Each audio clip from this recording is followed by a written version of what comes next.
야곱아 어찌하여 내가 말하며 이스라엘아 내가 이르기를 내 길은 여호와께 숨겨졌으며 내 송사는 내 하나님에게서 벗어난다 하느냐.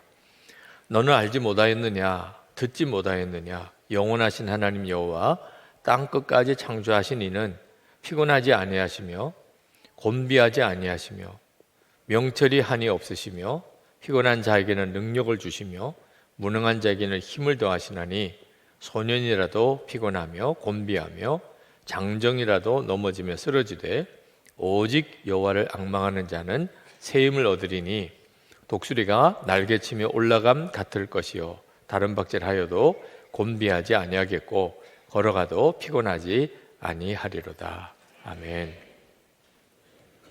어느 목사님이 목회자들, 교회에서 목회하는 목회자들에게 이런 말씀을 하시더라고요. 왜 교인을 독수리 같은 교인들인데 왜 닭장에서 기르는 닭처럼 그렇게 목회를 하느냐, 그런 말씀을 하셔서 제 마음에도 그 말씀이 굉장히 중요한 경고처럼 들렸습니다.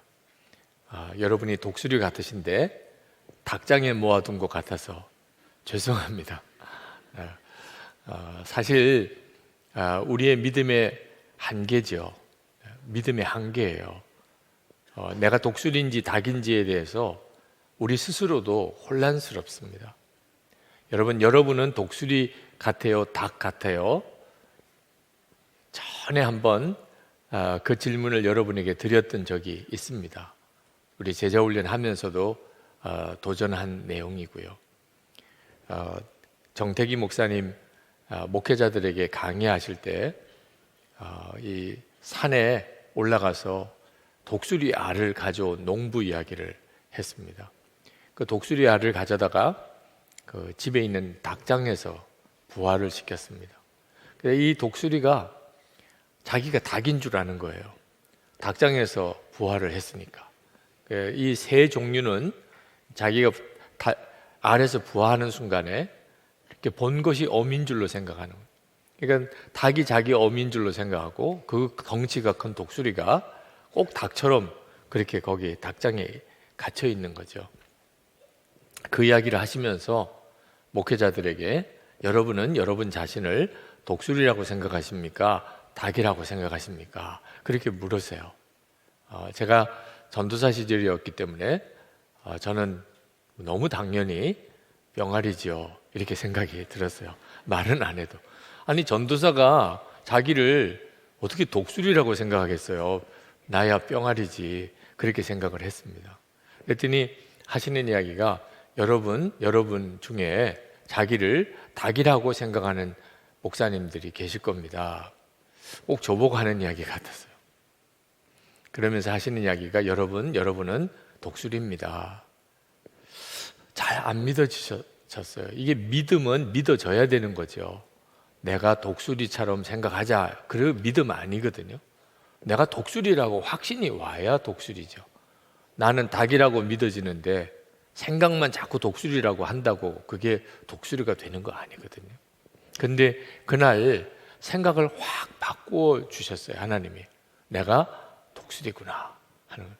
오늘 이 시간에도 여러분이 내가 독수리인가? 아유 닭이지 이렇게 생각하시는 분들 있으실 거예요. 여러분이 독수리인지 닭인지 아주 명확합니다. 헷갈릴 것도 하나도 없어요. 여러분 하나님은 독수리일까요? 닭일까요? 정말 이 문제에서 헷갈리기 시작하면 대책이 없는 분이에요. 하나님이 독수리인지 닭인지에 대해서 야 정말 그거 궁금하네 이런 분은 하나님 믿는 분 아니죠. 네, 하나님은 진짜 독수리 중에 독수리죠. 근데 우리가 어떤 존재예요? 하나님의 자녀. 하나님은 내 아버지. 그러니까 하나님이 독수리인데 나는 닭. 이런 부녀 관계가 있을 수 있습니까? 아니 아버지는 독수리인데 그 자녀는 닭이 말이 됩니까? 그러니까 내가 하나님의 자녀라는 게 분명하면 나 하나님의 자녀야. 예수 그리스도 안에서 난 하나님의 자녀가 되었어. 아멘입니까? 조금 더 흔들림이 없습니까? 그러면 당연히 독수리죠. 아, 내가 독수리구나. 이 생각이 하나 바뀌는 일이 믿음의 엄청난 역사입니다. 믿음은요, 절대로 그냥 적당하게 믿고 넘기는 문제가 아니에요. 믿음은 인생을 바꿉니다. 내가 독수리인 줄 생각하고 또 닭인 줄로 생각하는 차이는 인생을 완전히 다르게 만듭니다. 저는 어린 아이들을 이렇게 볼 때 유난히 이렇게 수줍음이 많은 아이들도 보면 어릴 때부터 이렇게 표시가 나요.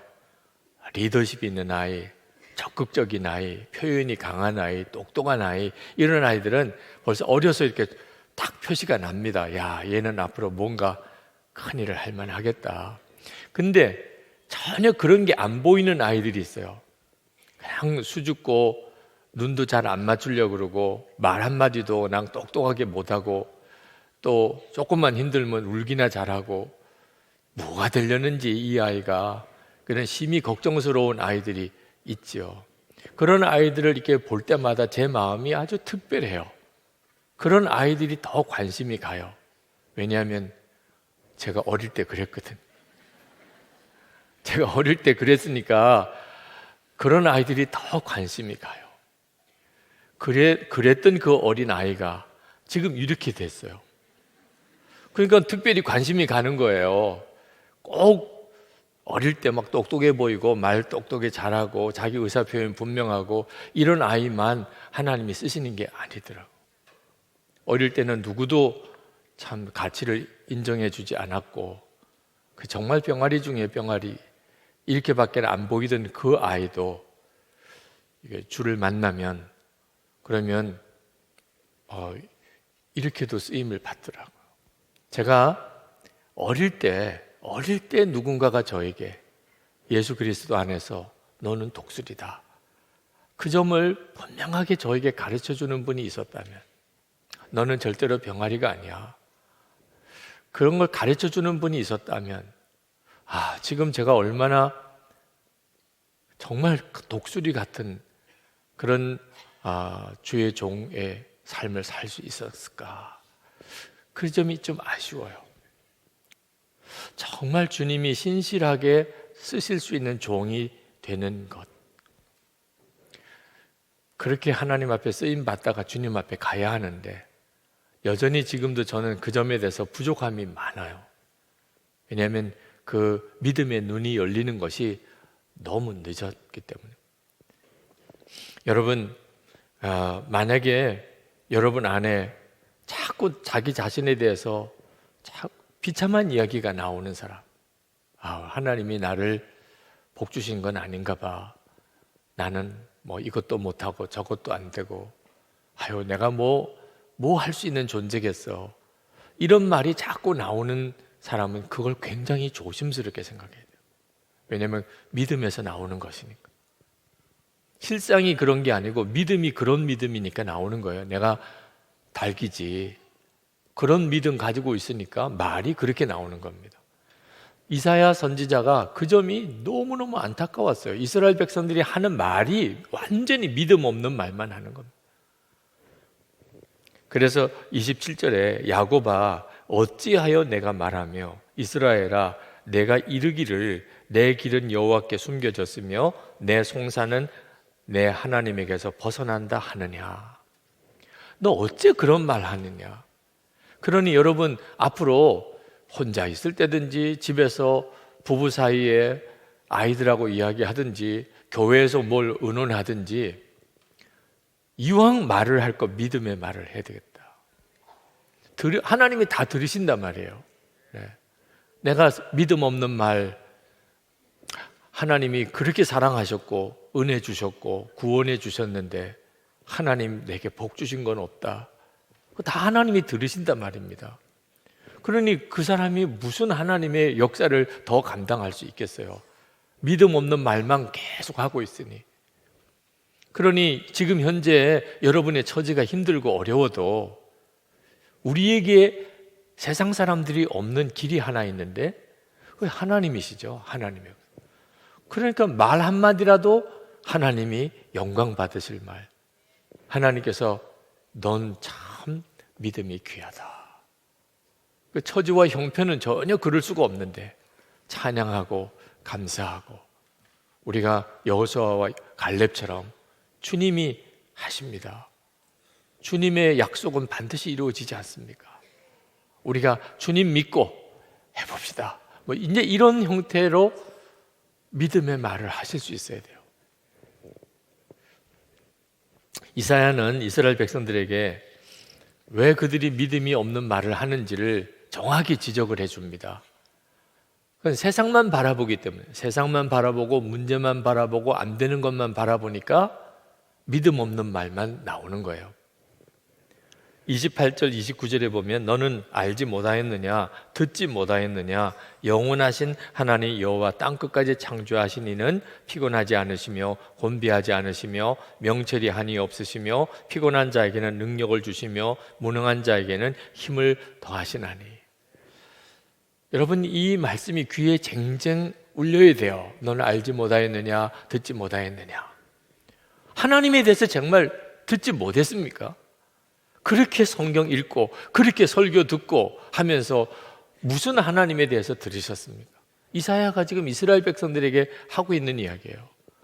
이스라엘 백성들이 계속 어려운 현실만 바라보고 그리고 그냥 탄식하는 말, 자기 자신에 대해서 비참한 말, 믿음 없는 말, 그런 말만 툭툭 튀어나오는 이유는 하나님을 마치 전혀 들어보지도 못했던 사람처럼 하니.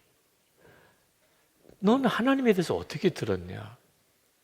너 진짜 하나님 믿는 사람 맞냐? 그렇게 말씀하시는 겁니다.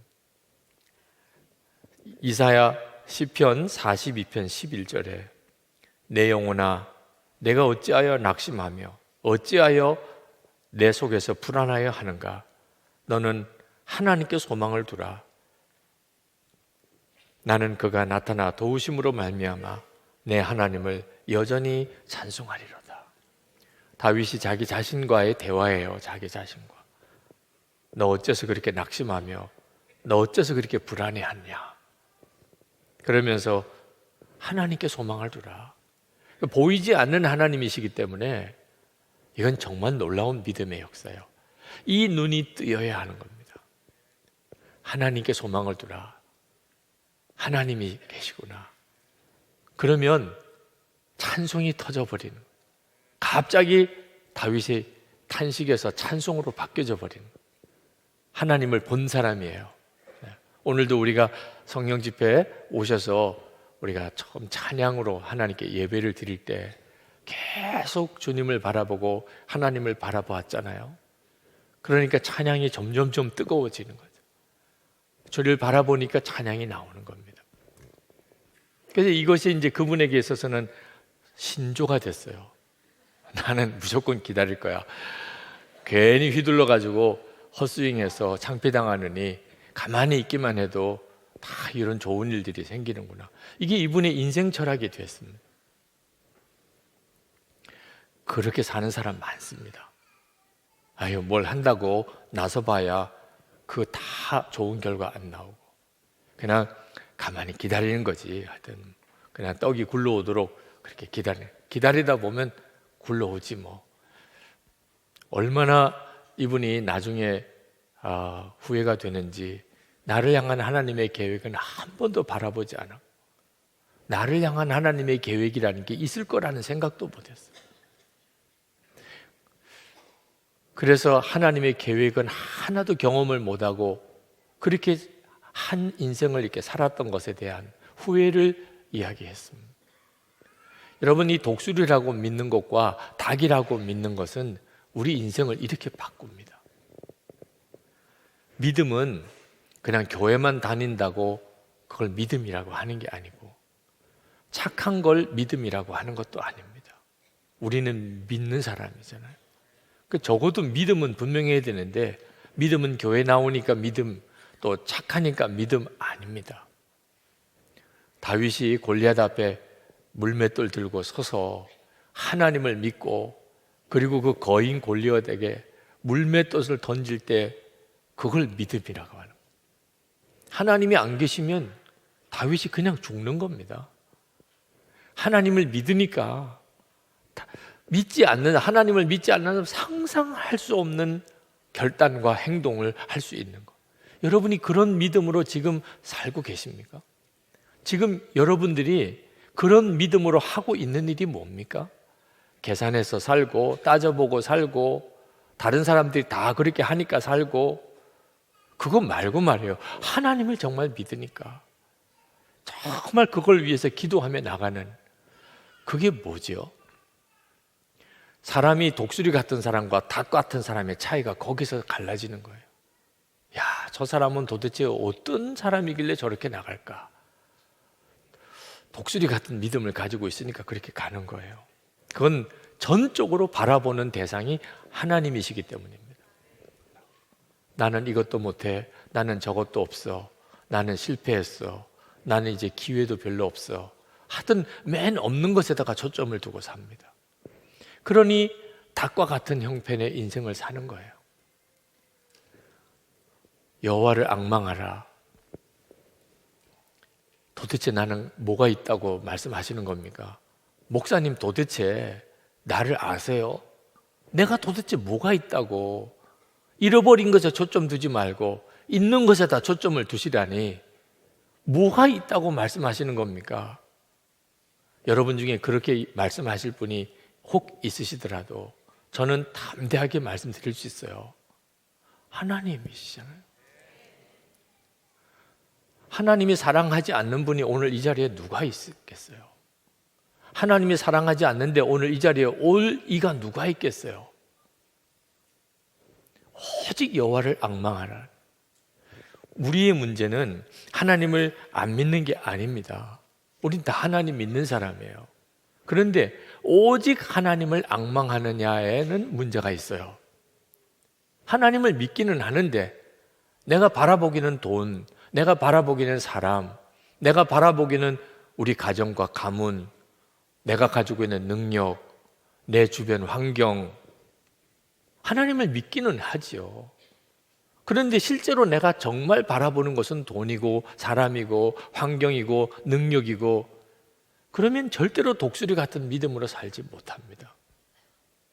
오직 하나님을 앙망하라. 우리가 24시간 예수님을 바라보자, 주님과 친밀히 동행하자, 그것과 똑같이 예수를 믿는 건데 그냥 예수 믿자, 예수 믿으세요 라고 하는 것과 다르게 느껴지잖아요. 예수를 그냥 믿자는 것과 24시간 주님을 바라보자, 그건 뭔가 분명히 좀 다르게 느껴지잖아요. 오직 여호와를 앙망하라는 게 바로 그 믿음이에요. 하나님을 믿었으면 진짜 하나님을 믿는 사람답게 살아라. 예수님을 믿으면 정말 내 안에 오신 그 예수님 분명히 믿고 24시간 주님 바라보고 살라, 그 말이죠. 만약에 하나님이 직장 그만둬, 그러면 어떻게 하시겠어요? 그 사람 떠나, 어떻게 하시겠어요? 도무지 떠날 수 없을 것 같고 헤어질 수 없을 것 같은 사람인데 주님이 떠나, 이거 아니면 먹고 살 길이 없는데 그 직장 떠나, 만약에 하나님 그렇게 하시면 어떻게 하시겠어요? 그때가 내가 오직 하나님을 앙망하는 사람인지 아닌지가 결정나는 거예요. 오직 하나님을 내가 앙망하는 사람. 직장 분위기가 힘들고 어려워서 신앙생활 하기 참 힘들어요. 그렇다고 해서 직장을 떠나는 건 아니에요. 신앙생활 잘해보고 싶어서 직장을 떠난다,